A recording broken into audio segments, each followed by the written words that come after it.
Então, boa tarde, pessoal. Vamos encerrar a parte que eu falei que eu ia dar algumas aulas sobre secreção e ação da insulina. E hoje eu quero encerrar um pouquinho com a ação da insulina.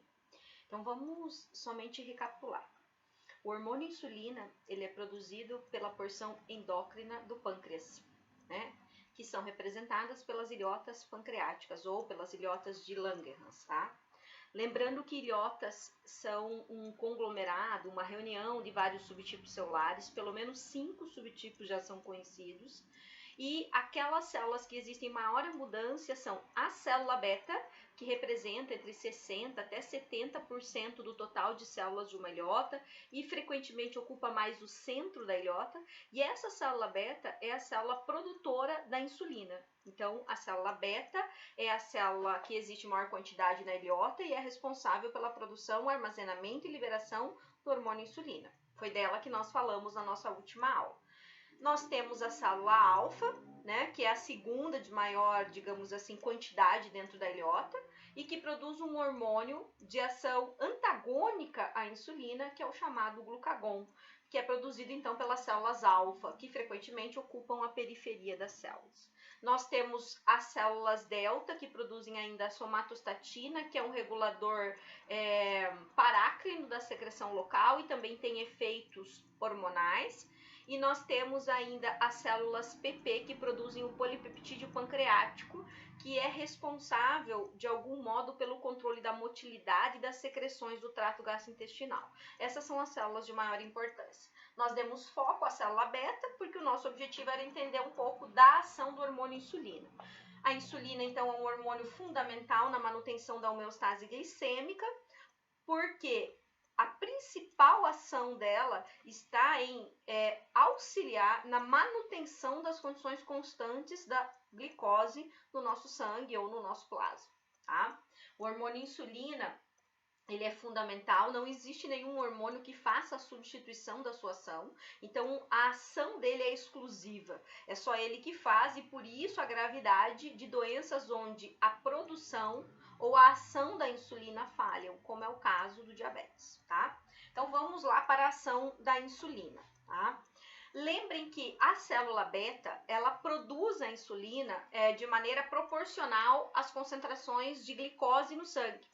Ou seja, sempre que eu me alimentar e as concentrações de glicose aumentarem, essa glicose será internalizada pela célula beta, será metabolizada, vai gerar ATP e esse ATP será o sinal para uma alteração de voltagem da membrana da célula beta, provocada porque o ATP fecha canais de potássio dependentes de ATP, altera, portanto, o potencial de membrana da célula beta, levando à abertura de canais de cálcio voltagem dependentes, um influxo de cálcio, entrada de cálcio, secreção de insulina. Beleza? Foi isso que nós falamos na nossa última aula. Agora nós queremos entender o que essa insulina faz. Então, a insulina, é muito provável que existam receptores da insulina, tá? Em diversos tecidos, talvez em todos os tecidos do nosso corpo. E ela regula uma infinidade de coisas além da homeostase glicêmica. Aqui nós vamos dar foco da principal ação do hormônio insulina. A principal ação do hormônio insulina é regular a homeostase glicêmica. Mas ela também faz outras coisas. Por exemplo, ela pode regular o controle da ingestão alimentar por agir em neurônios lá no hipotálamo.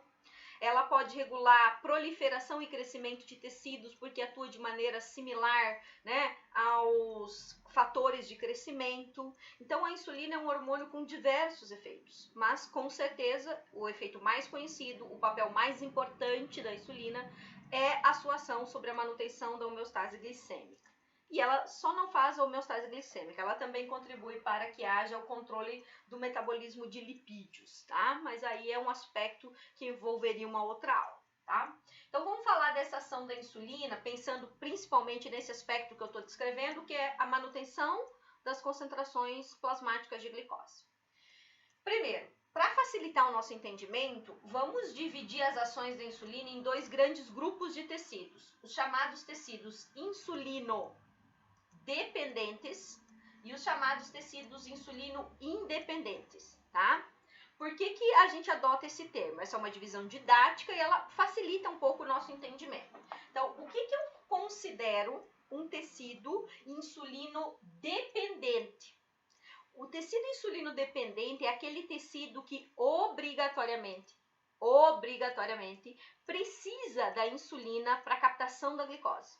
Então, para esse tecido chamado insulino dependente, eu dependo da insulina para eu poder captar a glicose.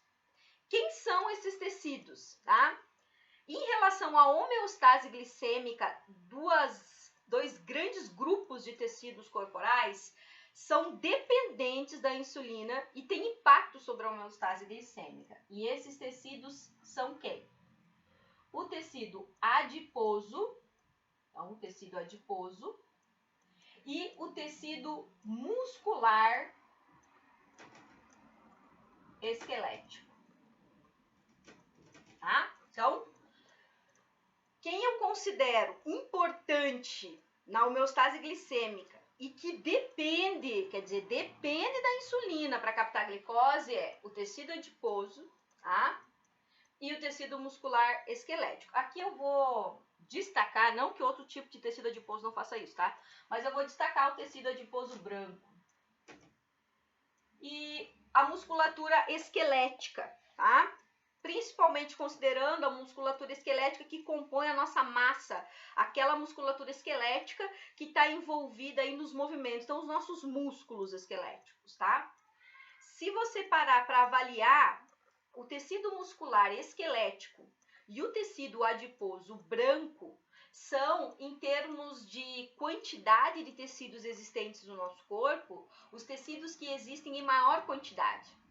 Então, se nós avaliarmos disfunções da captação de glicose, se esses tecidos aqui, tecido adiposo branco e tecido muscular esquelético, começarem a apresentar problemas com a captação da glicose, eu fatalmente terei efeito sobre a minha homeostase glicêmica. Porque se o tecido adiposo branco e o tecido muscular esquelético, por algum motivo, não estão captando a glicose que eles deveriam captar, essa glicose fica sobrando no meu plasma, no meu sangue. E eu tenho, portanto, o que a gente chama de hiperglicemia, um excesso de glicose circulante que não consegue adentrar aos tecidos, principalmente porque duas grandes massas de tecido que tem bastante representatividade na nossa massa corporal total, que é o tecido adiposo branco e o músculo esquelético, não estão conseguindo fazer essa captação da glicose. Tá? E aí sobra a glicose, obviamente, e isso gera aquela situação de aumento acima das concentrações normais, hiperglicemia, que é uma característica do diabetes. Por isso que problemas da captação de glicose com tecido adiposo branco e com músculo esquelético estão, sem sombra de dúvidas, envolvidos com diabetes, né? E com problemas na ação da insulina. Então, insulino dependentes são principalmente tecido adiposo branco, tecido muscular esquelético, eles dependem da insulina para captação de glicose, certo? Guardem essa informação. Nós também temos tecidos chamados insulino independentes. Quem são esses tecidos insulino independentes? São aqueles tecidos que não precisam da insulina para a captação de glicose, tá? Não é que não exista ação da insulina ali, tem ação da insulina, mas a função da insulina naqueles tecidos não é regular a captação da glicose. Então, quando eu uso o termo tecido insulino independente, eu estou me referindo a tecidos que têm a habilidade de captar glicose sem precisar da insulina. A insulina age nesses tecidos insulino independentes? Sim, a insulina age, mas lá ela regula o metabolismo desse tecido.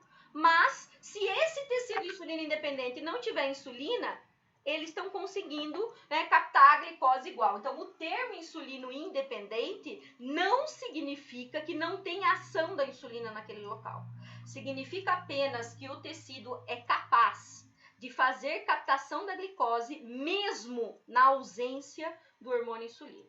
Dois grandes tecidos representam essa categoria e esses tecidos, então, são o fígado, tá? E os neurônios no sistema nervoso central. Então, as células do fígado, os hepatócitos, são capazes de consumir glicose mesmo sem ter insulina, E os neurônios, né, do nosso sistema nervoso, não só o central, os neurônios de um modo geral, eles são hábeis em fazer a captação de glicose sem precisar da insulina, né? Aí você poderia dizer assim, então, num problema onde o dependente, o tecido adiposo e o muscular esquelético não conseguem pegar a glicose e ela está sobrando, por que é que o fígado e o sistema nervoso não consomem? Eles farão. Mas essas massas de tecido não conseguem consumir a glicose, que está além da capacidade de consumo das vias metabólicas desses locais, e o resultado é que de fato sobra. Então, para eu ter homeostase glicêmica, eu preciso garantir que os tecidos insulino dependentes terão a ação da insulina e poderão consumir glicose, e os tecidos insulino independentes se beneficiarão dessa ação e poderão fazer o seu papel metabólico. E o equilíbrio entre essas massas teciduais funcionando bem determina a homeostase glicêmica. Então, tudo que a insulina fizer nesses, digamos assim, nesses 4 subtipos de tecido é a ação básica que determina a manutenção da homeostase glicêmica. E eu vou começar falando sobre os tecidos que são insulino dependentes. E o que acontece ali, qual é o papel da insulina ali, por que ela é tão importante para que estas células consigam fazer a captação de glicose. E depois eu vou comentar brevemente sobre a participação da insulina no fígado e no sistema nervoso central, correto? Então eu vou fazer um esquema de sinalização da insulina em tecidos insulino dependentes. E depois eu passo a explicar essa via e o papel simplificado, obviamente, da insulina nesses locais e como ela age para estimular a captação de glicose, tá? Então, só um minutinho.